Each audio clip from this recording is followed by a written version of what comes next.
I didn't kill that man, Michael. I was set up. Swear to me. I swear to you, Michael. I find it incumbent that you see the inside of a prison cell, Mr. Schofield. Getting you out of here. It's impossible. Not if you design the place, it isn't. You're asking me to break the law. I'm asking you to make a mistake. Forget Talaka. As soon as it gets dark, we go. Sound the alarm. We did it, Mike. However this plays out, I have no regrets. Prison Break was a very pivotal and rewarding chapter in my own personal development. Ever so often, a job will come along where you say, this is special. We didn't know Prison Break was going to be a hit. I think they called it a phenomenon. Prison Break is a job that, by and large, all of the actors on it owe their careers to. I think it was ahead of its time. B-Mark! Action! Edgy. You can't possibly get away with this. I don't think you want to find out how badly I want to get my brother out of here. Dark. Oh, you fool. You ain't got it in you. Cinematic. To have that be on network television on Fox specifically was remarkable in 2005. I'm a fan myself, and I'm very blessed to be part of something that changed the history of TV. I died 7 years ago.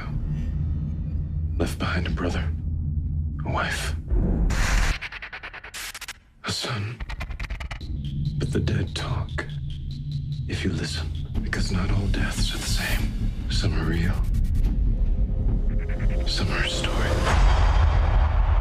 This resurrection came to be because Dominic Purcell and myself wound up working together on another show playing completely different characters. It was just like we had never stopped working with one another, and we just started talking about Prison Break. Out of that conversation came this idea that there might be more to the story. Season 5 is taking it to a different level. As soon as we got the first script, I just knew this is going to be great. We've got Paul Scheuring, who's spearheading these new 9 episodes, and he originated the show, so it's got his tone. It's going to be the biggest version of Prison Break. We're introducing new aspects of these characters. We're housing that in this massive international story that spans the entire world. It feels like the biggest season of Prison Break ever. It has this epic, mythological scope. Paul Scheuring, the creator, was really excited about doing a cool, action-packed season 5 that captures the intensity and the adrenaline of the first season. 2, 1, It's not just about breaking out of prison. That's the beginning of the story. The goal is to break out of the country itself, out of the entire Middle East. All the people that you loved from the original Prison Break will all play a very significant role in helping Michael and Lincoln get out of this alive. It feels like it's happening out there in the world today. At the same time, it's a continuation of the same themes that worked so well the first time around: family, sacrifice, loyalty, and brotherhood. Lincoln and Michael are the heart of the show. They always have been. And I think it's one of the things the fans can look forward to is their reunion. The connection between the two brothers is a universal theme. It's love, it's bond, it's blood. It's a story about a group of people who believe in devotion to one another at all costs. When you have a fundamental heart at the base of a massive epic, as we intend this to be, I think that the audience is just going to be like, I'm in.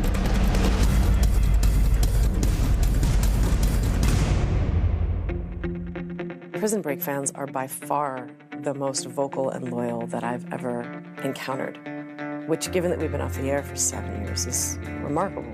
It's something you never quite get used to. I'm humbled by it, and I'm very grateful to the show and fans. It is great that we have so many of the old cast back, because I think it's one more thing for the fans to look forward to.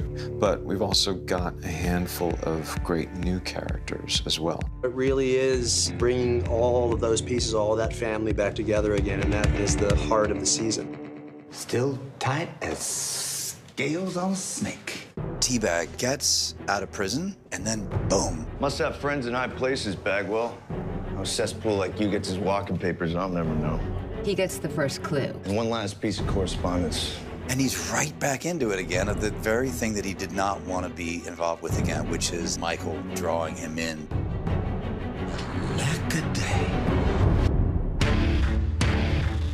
Lincoln has gone to the depths of despair at this point. He's lost his brother. It's been 7 years. Before you know it, Lincoln was back in the old hood doing odd jobs, moving things from A to B for gangsters, crooks. Burroughs, how about you step out and pay us the $100 grand you owe us? He gets information from Teabag that there's a possibility that Michael may be alive. Seems fate has deigned to join us at the hip once again. Have a look-see. Looks like your brother might just be alive.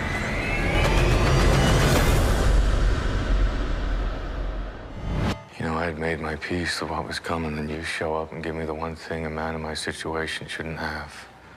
Hope. Now that's gonna be taken away. Don't do this, Link. I got 3 weeks. What do you want me to do? Michael was someone that always used to show him the way to a degree, and he didn't have that guiding light in his life. My life's been a mess ever since you left. Falling back into my old ways. Here's a guy who lost what was most near and dear to him, which was his brother. Hey, Mark.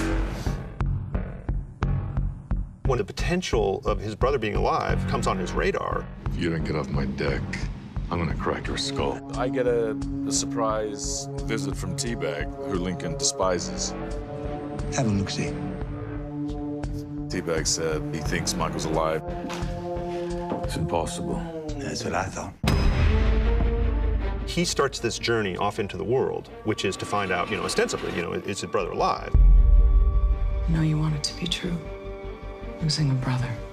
Massive hole that leaves in your life. Sarah, she has moved on with her life. You're talking about a woman that had this profound life-changing relationship with a man 7 years ago that lasted less than 2 years. Michael was sick. He was terminally sick. And he died. She's a different person than she was before. She was never a wife and mother in the show, and she certainly was never a widow. I don't know that Sarah would have made it were it not for her son. I think her son has become the center of her universe, partly because he's all she has left of Michael. As he gets older, is more like his father every day. He looks more like him. He thinks more like him. What was my father like? My real father. Somewhere along the way, without looking for it, she met a man who was willing to take what she had left to give, which isn't a lot. Jacob Ness is a professor of game theory at the University of Ithaca. He's a really good guy. He's basically there for her in her moment of need, and he has stepped in to raise a child who's not his own, and he's done it with generosity and class. I don't think Sarah and her new husband, Jacob, are under any delusions that this is like a love of your life kind of a situation. But I think there's respect, and there's friendship, and there's comfort. I've got a stake in this, too. Okay? This is my wife, my son. The reintroduction of the possibility that Michael might be still alive starts to threaten that relationship, because she's very conflicted, because the man she's married to is a wonderful guy. But, of course, we as Prison Break fans are like, well, but you gotta get Sarah and Michael together. I think Michael and Sarah, they will be drawn towards one another kind of no matter what. Ultimately, these are two people who would do anything for each other. The question is he still the man that she remembers? Is he deserving of her love? Is he deserving of a happy ending? Your brother's dead, Lincoln. Where is he dead? Where's the body? If he's been out there for all of these years, what, did he abandon his own son? Can he still call himself a good man? Is he still considered a hero? Is he worthy of Sarah and their child? Michael Schofield was like a storm, and frightening and mysterious. And he would show up in your life out of the clear blue sky, and then he would disappear just as quickly. But storms, they can come back, can't they? If I needed to get to Yemen, that's something you could help me with? There's a period of time where Sino, he goes on a journey and he figures out a way to make himself happy. It's a change in culture, it's a change in characteristics. It's a huge change for this man. And of course, where we left off before, it was always a tug of war with these guys because they're trying to break out and get their own lives back. How is this friendship or this lack of friendship going to mesh right now? Lincoln is in search of Sino, and he finds him in a mosque, and he needs my help. I thought he was dead. So did everyone. Because the clues are leading to a country far away is to come to a guy like me, Sino, who has ties in the country where Michael could possibly be. Needs Sino to come to the Middle East, negotiate and translate. We do a little research and we're off and running. You really got contacts? Contacts with contacts.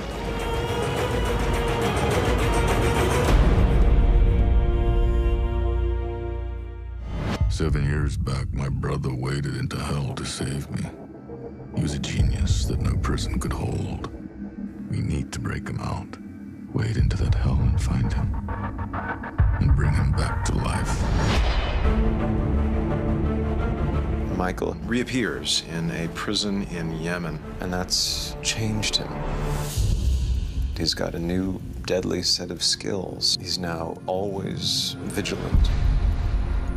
It's always been one of the most interesting parts of the character to me is that he's a good man pursuing good ends. Please tell me, you still plan on getting us out of here?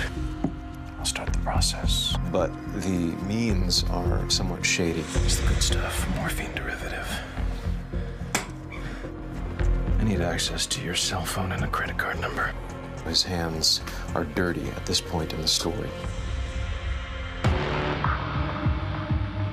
Some of the prominent new characters are prison mates of Michael's. Then he just face you with all the fact that we're gonna die in here? We're not gonna die. We're still getting out. All of us. He has formed an alliance that work together to hatch this plan to escape.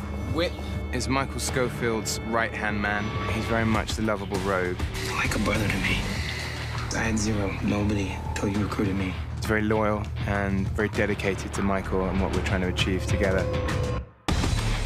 Nobody has the ability to trust each other, but these few guys are in the same cell and they're from international territories, and they kind of bond together. Getting over that wall is just the start. And every one of you is crucial to that plan. He's got a whole new family, and there's a question, who is Michael now? Sometimes, my friend, I can't tell which is bigger, your plans or your lies. Every time I get the new script, I'm turning the pages, I put it down, I lay in my bed, and I just can't go to sleep. There just couldn't be a greater crucible to put them in. Like, everything is a threat from all sides, and you don't know who to trust. We're the only ones coming into the place. And the country's falling apart. Who's that contact again? Another new character is Sheba, who is trying to help her country from within while it's being eviscerated from without by this invasion of ISIS forces. This is very radicalized neighborhood. She's a Yemeni activist and a freedom fighter. C-Note and Lincoln need someone that knows the ins and outs of Yemen, and so that's where my character comes in. The suburbs are out there, front line of the war. You have to get us past the checkpoint. 2 Americans will never make it without you. She's my go-to girl. She's the girl that can actually unlock doors that I can't unlock. There. It says, yes, the man in the picture is here, and we can see him, but only because we're dealing with Sheba.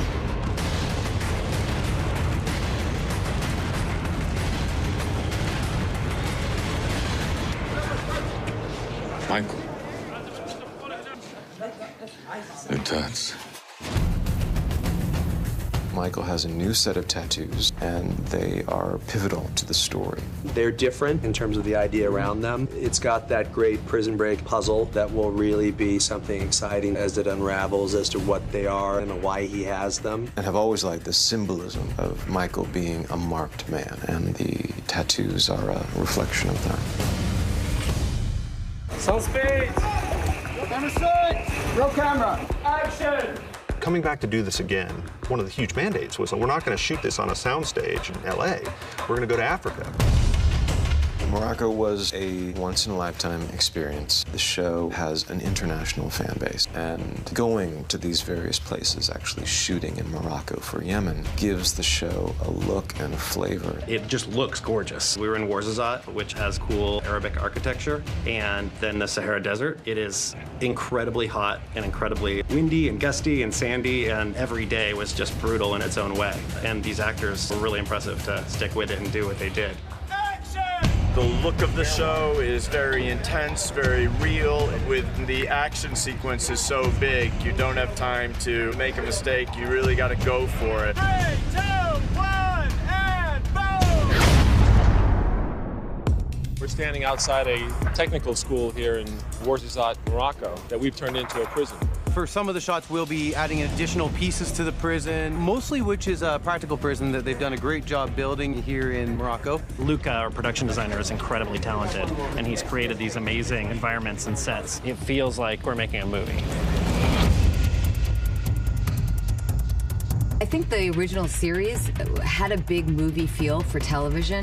So besides the scope of actually where we're shooting, there will be planes, trains, automobiles, shipping vessels. I mean, you name it, it's in there. It's bigger than any other adventures because this is one that spans the globe. It goes from the Middle East to Europe to Africa, across the Atlantic, all the way back to the U.S. And ultimately the story is, what is the mystery of Michael Scofield?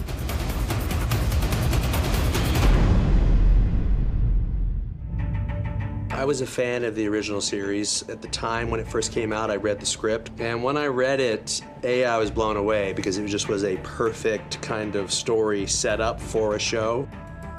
The thing that really stood out to me was the relationship between the brothers and what you're willing to do for family. I think we had a nice blend of action, adventure, and heart. It was about family, it was about sacrifice, it was about loyalty, brotherhood specifically, as well as like the cliffhangers and the cool engineering stuff and the tattoo. It has that DNA of the original Prison Break, and we all felt that there was more story to tell. It's going to be incredibly exciting. I think this is going to be better than the original Prison Break. I think more and more, especially in light of these last 9 episodes, there's also something about suffering and endurance. All of our characters go through extreme hardships, and I think there's something inspiring about watching someone endure and endure and endure and come out the other side. Well, one of the amazing things about the new season is I think that there's been some time off between the 4 seasons and this, which lets there be a little bit of a reset and build up the mystery again. What has happened to Michael? What has he been doing for the last 7 years? Why hasn't he contacted Sarah? Is he the same guy? Is he a good guy? Is he a bad guy? And that's sort of the fun. We've got 9 episodes to do what we used to do in 22. It is what you expect Prison Break to be, which is television by the edge of your seats. It's the way Paul Schering writes, and that's what makes him such a brilliant writer. He writes in a very multi-layered, almost Shakespearean kind of way, that just plots, just intersecting and weaving in and out, and at the end of the day, they all kind of connect, and it makes perfect sense. And people just are left like, give me the next episode.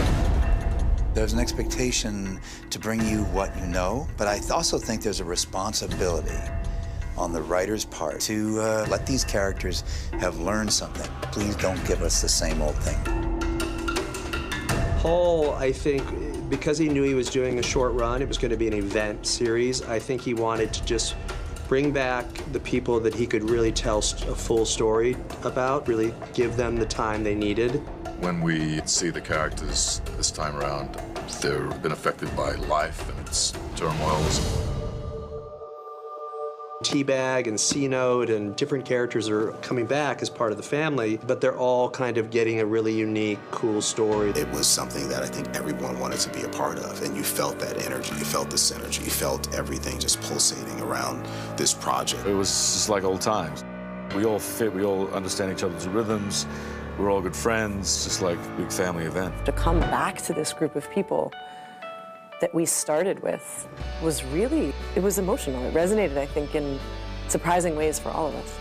Coming back to this project was like riding a bike. This story still lived in me somewhere. And my very first scene, I'm behind bars, Dominic's on the other side, and it was just like old times. Just looking into his eyes was enough to ground me in the who am I of these characters.